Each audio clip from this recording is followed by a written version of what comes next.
నమస్తే, welcome to focus. Cinema ఏదైనా సరే నటించింది megastar, power star, super star అయినా ఏ స్టార్ కాకపోయినా సరే 100 కోట్ల బడ్జెట్ పెట్టి తీసినా 10 కోట్లు కూడా పెట్టకపోయినా వీటన్నింటితో వారికి సంబంధం లేదు. పైరసీ చేశామా లేదా అన్నది ఇంపార్టెంట్. థియేటర్లో ఆడిన కొన్ని గంటల్లోనే పైరసీ బొమ్మ ప్రపంచమంతా చక్కర్లు కొట్టాల్సిందే. ఇలా ఎన్నో చిత్రాలు పైరసీ చేసి 1000 కోట్ల నష్టం తెచ్చిపెట్టిన ఓ కేటుగాడిని పట్టుకున్నారు పోలీసులు. ఇంతకీ అతను ఎన్ని సినిమాలు పైరసీ చేశాడు, ఎక్కడెక్కడ అమ్ముకున్నాడు, ఎంత మొత్తంలో కొల్లగొట్టాడు, Hyderabad to Chennai piracy racket ఎలా బద్దలైంది? తెరపై బొమ్మ పడగానే ఐ బొమ్మలో ప్రత్యక్షమవుతోంది. టాప్ హీరో సినిమా రిలీజ్ అవగానే మూవీ రూల్స్ లో క్లిక్ మంటోంది. వాట్సాప్, టెలిగ్రామ్ లో లింకుల రూపంలో సినిమా షేర్ అవుతోంది. 100 కోట్ల నష్టంతో సినీ పరిశ్రమకు సినిమా కనబడుతోంది. ఇప్పటి వరకు దాదాపు 40 సినిమాలకు పైగా పైరసీ చేసిన ఓ వ్యక్తిని కదిలిస్తే పైరసీ వెనుకున్న అసలు స్టోరీ బయటపడింది. సినిమా వాళ్ళకే సినిమా చూపిస్తోంది పైరసీ. మూవీ అలా రిలీజ్ అయిందా ఇలా కంప్యూటర్ లేదా స్మార్ట్ ఫోన్లోకి వచ్చేస్తోంది. ఇయర్ ఫోన్స్ పెట్టుకుని చూడటమే ఆలస్యం. పెన్ డ్రైవ్ లో వేసుకుని ఇంటిల్లపాది హోమ్ థియేటర్లో వీక్షించడమే తరువాయి. 100 కోట్ల రూపాయలతో తీస్తున్న సినిమాను భూతంలా పట్టి పీడిస్తోంది పైరసీ. ఓ పైరసీ కేటుగాడిని పోలీసులు పట్టుకోవడంతో రకరకాల రాష్ట్రాలకు డొంకంతా కదులుతోంది. 100 కోట్ల బడ్జెట్ పెట్టి తీసినా 10 కోట్లు కూడా పెట్టకపోయినా వీటన్నిటితో మాకు సంబంధం లేదు, పైరసీ చేశామా లేదా అన్నదే ముఖ్యం. థియేటర్లో పడిన కొన్ని గంటల్లోనే పైరసీ బొమ్మ దింపాల్సిందే. ఇలా 100 సినిమాలు పైరసీ చేసి 1000 కోట్ల నష్టం తెచ్చిపెట్టిన పైరసీ మాయగాడిని పట్టుకున్నారు పోలీసులు. ఇంతకు ఇన్ని సినిమాలు ఎలా పైరసీ చేశాడు, ఎక్కడెక్కడ అమ్ముకున్నాడు, ఎంత మొత్తంలో కొల్లగొట్టాడంటూ ఆరా తీస్తున్న కొద్దీ సినిమా నిర్మాతలకు 70mm సినిమా కనబడుతోంది. ఫలానా సినిమా రిలీజ్ అయిందట చూసావా, టాక్ ఎలా ఉంది అనగానే అవతలి టపీమని వచ్చే ఆన్సర్ పైరసీ ప్రింట్ వచ్చేసిందా అని. థియేటర్కి వెళ్లి సినిమాలు చూడడం ఎప్పుడూ మానేశారు సగం మంది జనాలు. ముఖ్యంగా సినిమా టికెట్ల ధరలు, ఫ్యామిలీతో థియేటర్కు వెళితే అయ్యే ఖర్చు తడిసి మోపిడవుతోంది. 2 పిల్లలున్న ఫ్యామిలీ అయితే ఒక్క సినిమాకే 1000 రూపాయల ఖర్చు. ఎందుకు వచ్చిన తిప్పలు, సినిమా చూడకపోతే కొంపలే మునిగిపోవుగా అనుకునే బ్యాచ్ ఎక్కువ. ఇలాంటి middle class, below middle class జనాలే ఈ కేటుగాళ్ల టార్గెట్. పెద్ద సినిమా, చిన్న సినిమా అనే తేడా ఉండదు. స్టార్ హీరో సినిమానా, చిన్న హీరో సినిమానా అనే డిఫరెన్స్ ఉండదు.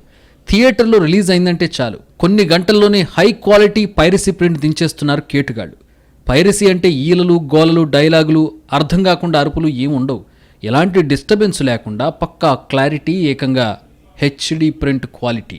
టెక్నాలజీ కొత్త పుంతలు తొక్కిన నేటి యుగంలో ఫోన్ను టీవీకి, హోమ్ థియేటర్కి కనెక్ట్ చేయొచ్చు. రాత్రి భోజనం చేస్తూ ఇంటిల్లపాది సినిమా స్టార్ట్ చేసి కూర్చున్నామంటే థియేటర్ ఫీలింగ్ కూడా గుర్తుకు రాదు. కొత్త సినిమాను రిలీజ్ అయిన రోజు రూపాయి ఖర్చు లేకుండా ఫ్రీగా చూసేయొచ్చు. ఇలాంటి వారిని టార్గెట్గా చేసుకుని సినిమాలను పైరసీ చేసి అమ్ముకుంటున్న వ్యక్తిని అరెస్ట్ చేశారు పోలీసులు. ఈ నకిలీగాడు ఏకంగా ఒక్క ఏడాదిలోనే 40 సినిమాలు పైరసీ చేసినట్లు గుర్తించారు పోలీసులు. ఈ పైరసీ సినిమాల వల్ల ఇండస్ట్రీకి ఏకంగా 3700 కోట్ల రూపాయల నష్టం వాటిల్లినట్లు చెబుతున్నారు. ఒకప్పుడు పైరసీని ఎక్కువగా ఆదరించేవాళ్ళు కాదు ఆడియన్స్. పైరసీలో గోల తప్ప ఏం ఉండేది కాదు, ఒక్క డైలాగు అర్థమయ్యేది కాదని ఫీల్ అయ్యేవారు. విజువల్ ఎఫెక్ట్ ఏమాత్రం ఉండదు. నేటి తరం సినిమాల్లో విఎఫ్ఎక్స్ దే కీ రోల్. అద్భుత సన్నివేశాలు చూడాలంటే బిగ్ స్క్రీన్లో చూడాల్సిందే, లేకపోతే ఆ ఫీల్ ఉండదు. కొన్ని 3D సినిమాలు ఉంటాయి, వాటిని పక్కాగా థియేటర్లోనే చూడాలి. కానీ ఇప్పుడు వస్తున్న పైరసీ పక్కా జిరాక్స్ కాపీ వచ్చేస్తోంది. తేడా ఏంటంటే ఇది మొబైల్ స్క్రీన్లో చూస్తాం, అది థియేటర్ బిగ్ స్క్రీన్లో చూస్తాం, అంతే. మిగతాదంతా same to same, full clarity. Ear బడ్స్తో చూస్తే థియేటర్ డాల్బీ థియేటర్లా రీసౌండ్ వస్తుంది. అటు ఖర్చు మిగులుతుంది, ఇటు ఫుల్ క్లారిటీ ఉండడంతో కొందరు జనం పైరసీ సినిమాలను చూసేస్తున్నారు. కోట్లకు కోట్లు పెట్టి సినిమా తీసిన నిర్మాత, బయ్యర్లు మాత్రం నిండా మునిగిపోతున్నారు. కాపాడుకోవాలంటే ఏం చేయాలి అంటే సింగిల్ స్క్రీన్స్ 100 రూపీస్ మించి టికెట్ ఉండకూడదు. కంపల్సరీ ఏదైతే లోయర్ క్లాస్ ఫ్యామిలీస్ వాళ్ళ ఆడియన్స్ దూరం అయిపోయారో, మిడిల్ క్లాస్ ఆడియన్స్ ఎవరైతే దూరం అయిపోయారో, అప్పర్ మిడిల్ క్లాస్ ఎవరైతే ఉన్నారో వాళ్ళు స్టిల్ థియేటర్స్లోనే చూసే అవకాశం ఉంటుంది. వాళ్ళకి ఆ అవకాశం కల్పించకుండా మనం తోలేయటం మూలంగా వాళ్ళు మిస్ అయ్యారు. అందుకని వాళ్ళు పైరసీలనో, ఓటీటీ అనో వెళ్తున్నారు. కానీ వాళ్ళకి ఎప్పుడు కూడా థియేటర్కల్ ఎక్స్పీరియన్సే అనుకుంటారు.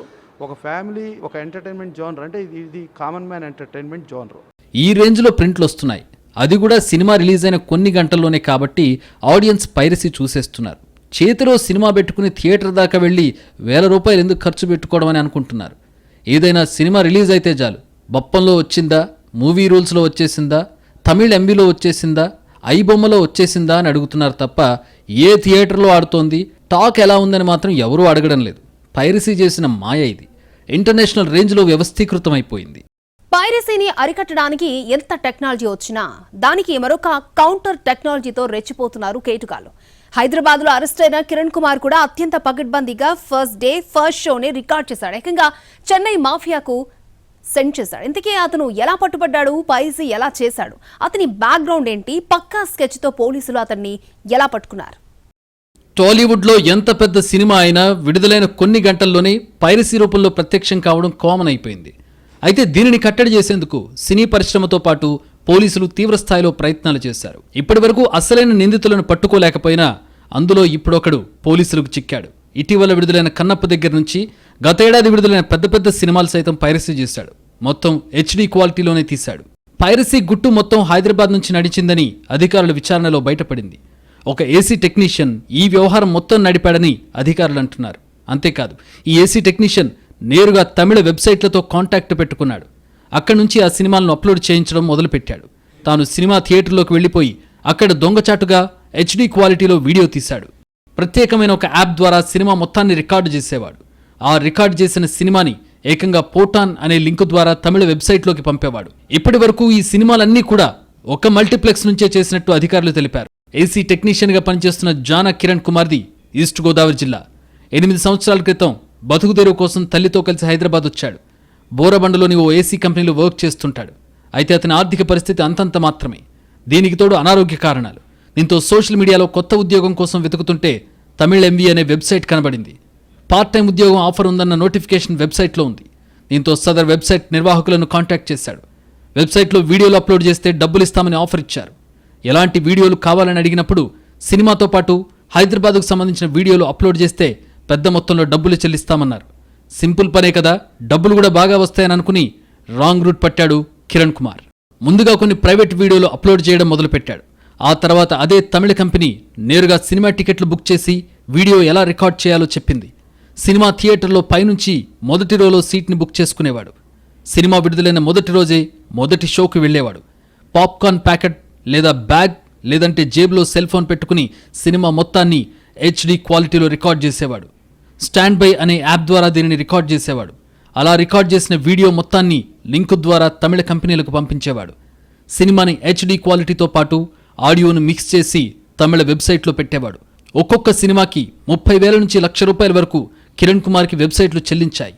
ఇలా ఇప్పటి వరకు 50 లక్షల రూపాయల వరకు కిరణ్ సంపాదించాడని అధికారులు చెబుతున్నారు. ఆ మూవీస్ని ఫస్ట్ డే ఫస్ట్ షోనో లేకపోతే సెకండ్ షోనో అట్లా మూవీస్ టికెట్స్ ముందే ప్రీవియస్గానే అంటే రిలీజ్ అయిన రోజు ముందే వాళ్ళు బుక్ చేసుకొని ఆ కన్సర్న్ థియేటర్స్కి వెళ్ళి అంటే అది కూడా చూసిన థియేటర్స్ ఉంటాయి కదా, సీట్స్ ఉంటాయి కదా, మిడిల్ సీట్లో అయితే పైన అంటే రెగ్యులర్ సీట్స్ అన్ని అట్లా కంఫర్ట్గా ఉంటాయి అనమాట. అంటే స్క్రీన్ అక్కడ నుంచి కొద్దిగా విజిబుల్ బాగున్నది అటు చూస్ చేసుకొని వాళ్ళు సెలెక్ట్ చేసుకొని బుక్ చేసుకుంటారు. బుక్ మై షో త్రూ లేకపోతే ఏదో రకంగా బుక్ చేసుకొని వాళ్ళు మంచి అంటే హై ఎండ్ మొబైల్ ఫోన్స్ తీసుకెళ్ళి దాన్ని వీడియో రికార్డింగ్ స్క్రీన్ రికార్డింగ్ చేస్తారనమాట.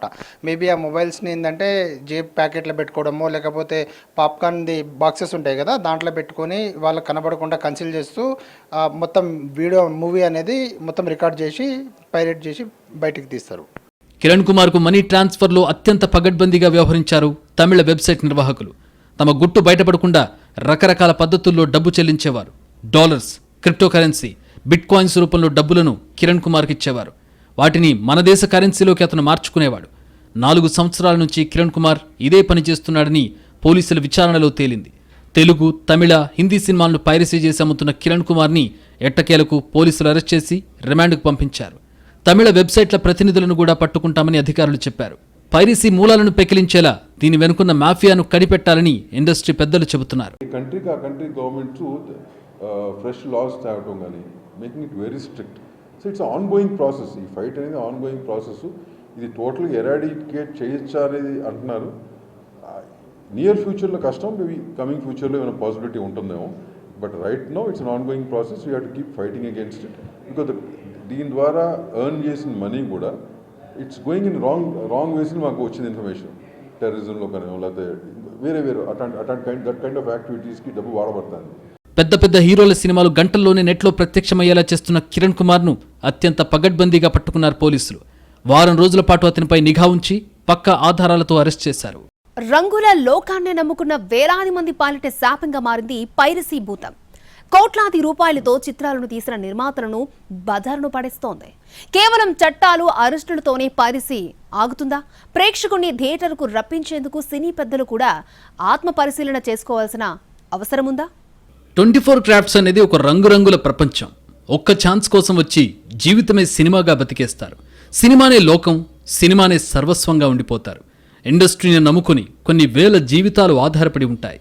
షూటింగ్ ఉంటేనే రెక్కాడుతుంది, డొక్కాడుతుంది. లేదంటే అప్పులు, అవి దొరక్కపోతే పస్తులు. పైరసీ ఇలాంటి వందలాది సినీ కార్మికుల పొట్ట కొడుతోంది. నిర్మాతలు కూడా జీవితాలను పణంగా పెట్టి సినిమాలు నిర్మిస్తారు. అధిక వడ్డీకి అప్పులు తెచ్చి మరీ ఖర్చు చేస్తారు. మారిన మార్కెట్ పరిస్థితుల్లో అత్యధిక రెమ్యునరేషన్లు చెల్లిస్తున్నారు. షూటింగ్ యూనిట్కి మొత్తం భోజనాలు, హీరో హీరోయిన్లకు క్యారవాన్లు, 5 స్టార్ హోటళ్లు, ఫ్లైట్ టికెట్లతో సినిమా వ్యయం పెరుగుతోంది. దీనికి తోడు గ్రాఫిక్స్ ఖర్చుతో ఖర్చు తడిసి మోపెడవుతోంది. పాన్ ఇండియా మార్కెట్తో ఖర్చు 100 కోట్లు క్రాస్ అవుతోంది. సినిమా విడుదలై వారం రోజులకు మించి ఆడితేనే పెట్టిన పెట్టుబడికి రాబడి, లేదంటే ఆర్థికంగా చితికిపోతారు. బడా నిర్మాతలు ఎలాగోలా నెట్టుకొస్తారేమో గానీ చిన్న నిర్మాతల పరిస్థితి అగమ్యగోచరం. ఇలాంటి వారి పాలిట మూలిగే నక్కపై తాటికాయ పడినట్టుగా మారుతోంది పైరసీ. నిర్మాతలు 100 కోట్ల రూపాయల పెట్టుబడితో సినిమాలు తీస్తారు. కొందరు చిన్న బడ్జెట్ సినిమాలు తీస్తారు. ఏ సినిమా ఎలా ఆడుతుందో ఎవరికీ తెలియదు. కానీ ఊహించని రీతిలో సినిమాలు ఒక్కసారి హిట్ అవుతాయి, కొన్నిసార్లు ఫట్ అవుతాయి. అంచనాలకు మించి తీసిన సినిమాలు ప్రేక్షకులను అలరించకుండా పోతాయి. కొన్ని సినిమాలు 100 కోట్లు వసూలు చేస్తాయి. అయితే ఒక సినిమా తీయాలంటే కొన్ని నెలల పాటు నిద్రాహారాలు మానేసి దర్శక నిర్మాతలు కష్టపడుతుంటారు. వీళ్ల కష్టం ఎంతుంటుందో వీళ్ల వెనకాల ఉన్న 24 క్రాఫ్ట్స్ వాళ్ల కష్టం కూడా అంతే ఉంటుంది. ప్రతి సినిమాకు ఎంతో కొంత డబ్బు పెట్టాల్సిందే. డబ్బు పెట్టకపోతే సినిమా బయటికి రాదు. క్లాప్ కొట్టిన దగ్గర నుంచి వెండి తెర మీదకు సినిమా ప్రదర్శించే వరకు కూడా నిర్మాత డబ్బులు పెడుతూనే ఉండాలి. 100 మంది కార్మికులు, హీరోలు, హీరోయిన్లు, నిర్మాతలు, దర్శకులు ఇలా చాలామంది ఒక సినిమా కోసం రాత్రింబవళ్లు పనిచేస్తారు. కానీ ఇంత కష్టపడి చేసిన సినిమా ప్రేక్షకులు అలరిస్తే బాగుంటుంది, అలరించకపోయినా బాధపడరు. కానీ సినిమా విడుదలైన మొదటి ఆట తర్వాత కాగానే సినిమా నెట్లో ప్రత్యక్షమైతే మాత్రం ఎవరూ జీర్ణించుకోలేరు. ఎందుకంటే సగటు ప్రేక్షకులు టికెట్ కొని హాలుకు వెళ్లి సినిమా చూస్తే వచ్చే లాభంతో నిర్మాతతో పాటు 24 క్రాఫ్ట్స్ మొత్తం బాగుపడతాయి, లేదంటే దగా పడతారు. పైరసీని అరికట్టడానికి ఎన్నో చర్యలున్నాయి. ప్రతి సినిమాకు అత్యంత రహస్యమైన కోడ్ను కేటాయించారు. వెండి తెర మీద సినిమా ఆడుతున్నప్పుడే మనకు తెలియకుండానే ఆ కోడ్ సినిమా పైన ఎక్కడో ఒక దగ్గర డిస్ప్లే అవుతూనే ఉంటుంది. మన ఏరియా పిన్ కోడ్ మాదిరిగా ఆ సినిమాకి కోడ్ను కేటాయించి కట్టుదిట్టమైన చర్యలను చేపట్టారు. అయినప్పటికీ కూడా సినిమా పైరసీ ఆగలేదు. చిన్న క్లిప్ బయటకొచ్చినా దేశంలోని ఏ థియేటర్లోదో గుర్తించే మెకానిజం ఉంది. అయినా పైరసీ కేటుగాళ్లు ఎప్పటికప్పుడు కొత్త కొత్త టెక్నాలజీతో పైరసీ చేసేస్తున్నారు. సినిమా విడుదలైన కొన్ని గంటల్లోనే వాట్సాప్లకు లింకులు పంపిస్తున్నారు. పైరసీని కట్టడి చేసేందుకు అంతర్జాతీయ స్థాయిలో సైబర్ నిపుణులను కూడా తెలుగు చిత్ర పరిశ్రమ రంగంలోకి దింపింది. అయినప్పటికీ వాళ్ల తరం కూడా కాలేదు. ఎక్కడో విదేశాల్లో పైరసీ సినిమా విడుదలవుతుందని అందరూ అనుకున్నారు. అయితే హైదరాబాద్ కేంద్రంగానే సినిమా పైరసీ అవుతుందని చివరికి అధికారులు గుర్తించారు. హైదరాబాద్లోని ఒక మాల్ నుంచి బయటకు వచ్చినట్టు గుర్తించారు. మూవీ ప్రదర్శిస్తున్న సమయంలో ప్రేక్షకులు ఎంతమంది ఉన్నారు అనే దాని మీద పోలీసులు దృష్టి పెట్టారు. సినిమా ప్రదర్శిస్తున్న టైంలో కేవలం 47 మంది ప్రేక్షకులు మాత్రమే ఉన్నారని తేలింది. వీళ్ళంతా కూడా ఆన్లైన్లోని టికెట్లు కొనుగోలు చేసుకున్నారు. ఎవరైతే ఆన్లైన్ ద్వారా టికెట్లను కొనుగోలు చేశారో వాళ్ళని పిలిచి విచారించడం ప్రారంభించారు. ఇందులో ప్రతి ఒక్కరూ కూడా తాము సినిమా చూసి వెళ్లిపోయామని చెప్పారు. చివరికి ఒకరి మీద అనుమానం వచ్చింది. అతన్ని వెంటనే పోలీసులు పట్టుకోలేదు. అతని కదలికల మీద పోలీసులు నిఘా పెట్టారు. ఎల్బీ నగర్ మెట్రో స్టేషన్ దగ్గర అతను ట్రైన్ ఎక్కుతాడు. అమీర్పేట్ లేదంటే ఎస్ఆర్ నగర్ దగ్గర ట్రైన్ దిగుతాడు. తన పని ముగించుకుని తిరిగి మెట్రోలో ఎల్బీ నగర్ స్టేషన్ వరకు వెళ్లిన తర్వాత సెల్ ఫోన్ స్విచ్ ఆఫ్ చేస్తాడు. అతని వెనకాల పోలీసులు ఫాలో చేయడం మొదలుపెట్టారు.